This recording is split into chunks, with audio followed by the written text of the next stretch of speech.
And we'll do just one or two questions today as well. Thanks so much for staying on. If you got to go, go. If you want to stay on, or welcome to the Q&A for those that are joining us on the Q&A. I got a great email from Ken Winkler. I want to share with you what he wrote. It's awesome. For those of you who are in the game of rituals, Ken has incredible insight on this. And I want to read it to you because it was awesome. Ken's been doing rituals for a very long time. And here's what he wrote. Listen to this. For those who are doing rituals, because a lot of my questions that are coming in the world of how do I do rituals? How do I do rituals? Great. Part of the reason why we do Q&A every day is because I don't know how to calibrate. So when you give me a question, you calibrate out, okay, spend more time on this, review this, why isn't this working? Listen to this idea from Ken. 4 tips on the 4 tasks. This is what he writes. Listen to this. You can use this. This is awesome. Here's a tip that gets me pat. He's saying, how does he do his 4 tasks? The list, 1, he writes the list of things he wants to accomplish every day.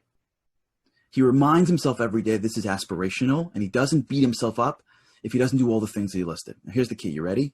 He says, when I wake up tomorrow, this is what he asks himself every day. When you're writing your list of 4, use Ken's question. When I wake up tomorrow, which of these things will I be most upset about if I don't get them done today? Isn't that great? When you do your 4 every day, sit down and do your 4.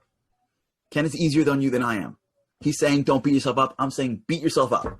If you can't get through the 4 things, beat yourself up. Ken is saying relax, Charlie. Have a little more. Ken's from Atlanta, Georgia. He's like, relax. Get some Southern love in there. Southern comfort. Don't beat yourself up. I'm from New York. Tough. Ken's also tough, but he's nicer to you. 4 things. If you can't do it, don't beat yourself up. Here's what he says. Use this. And trust me, when he wrote it, I was like, wow, this is brilliance. Ask yourself when you make your list. You look at your 4, look down at your 4 and say, when I wake up tomorrow, which of these things will I be most upset about if I don't get them done today? I will be happiest tomorrow morning if I wake up and don't have to deal with these items on the list. That's how you prioritize. Is that great?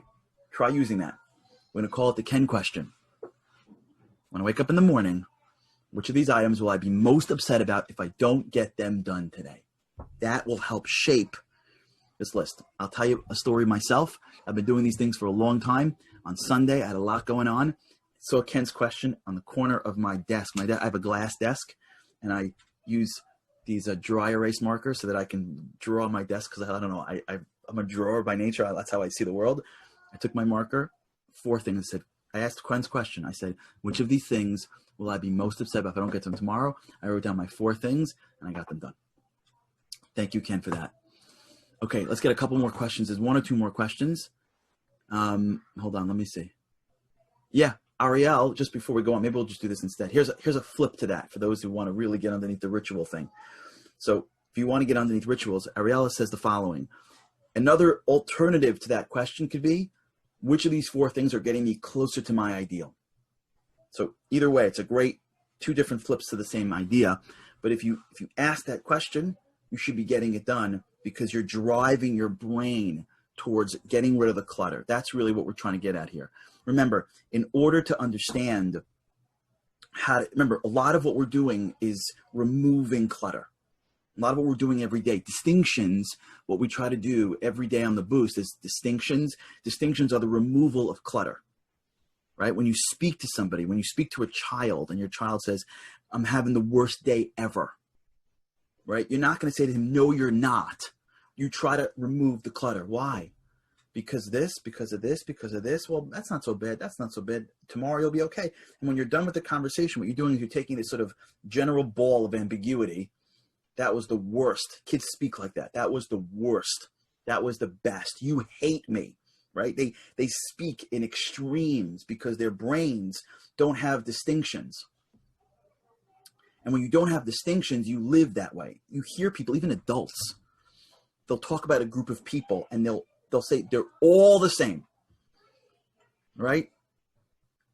Like anti-Semites. All Jews control whatever. I'm thinking, really? Have you walked around the Jewish neighborhood every once in a while? No, all Jews. You hear people speak this way?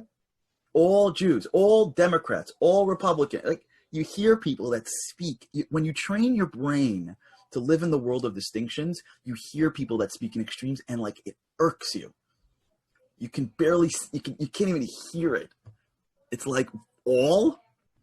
There's no qualifier to that statement. You're confident that you know all people that live in this place, and that's how, like, that's weak thinking.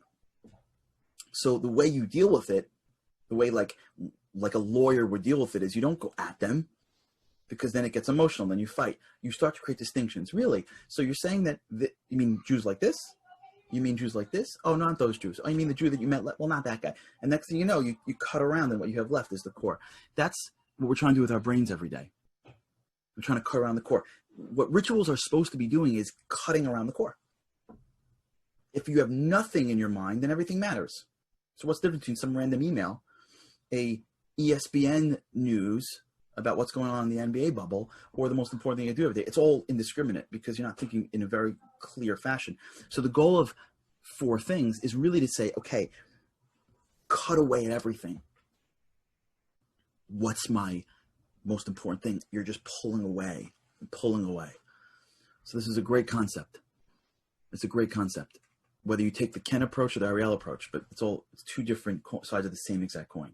What will get me upset if I don't do it in the morning, or what's closer to my ideal day? Both things are driving you towards getting your brain to say that's not, that's not, that's not, that's not, that's not, that's not, and then what's left is a big deal. And let's end with this. Remember, all the wisdom that you need in this world, you already have. It's there already. You just gotta articulate it. You learn to articulate. Most of what we're doing in life is clearing clutter. Okay. Hope and pray to only have good things, happiness. If you want to find out more about Tisha B'Av, please feel free. You can just email me, Charlie@CharlieHarari, or just go to my Instagram page or my Facebook page. And with God's help, I can't wait. We'll do Q&A on Friday with God's help. And thanks so much for tuning in. Thanks for your kind words. Thanks for your condolences. It means the world to me. Have a great day. And with God's help, I just can't wait to see you on Friday.